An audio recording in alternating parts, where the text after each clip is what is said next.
I usually tend to bend the knee, and once I've located the piriformis, you can actually use either fingers or you can use your elbow to sink into the muscle, and then from there you can try to create the movements which are going to help the muscle release. The moment I'm bringing the foot out like this, I'm essentially stretching the piriformis, and when I bring the foot inwards like this, I'm shortening the piriformis. So I'm just creating these movements like this because it's actually a pretty difficult muscle to release. I like to combine my treatment of the piriformis by placing my hands on the opposite side of the lower back where the erectors are. I'm creating a little bit of tension going that way, whilst at the same time I'm creating the opposite movement with the leg that I've got in my hand.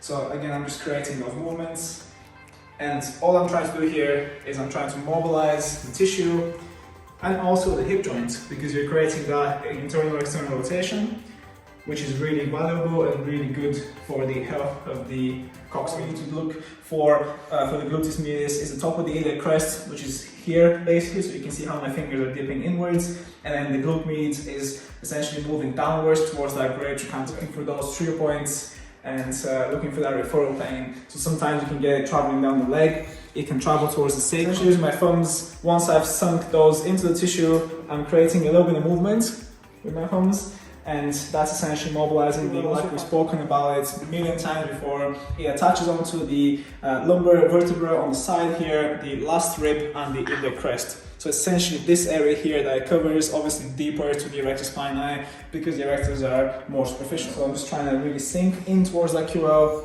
and the client feels that straight away because it's a very sensitive area in the body, so don't be afraid if the client kind of gives you a reaction. So just want to make sure that you're following their feedback.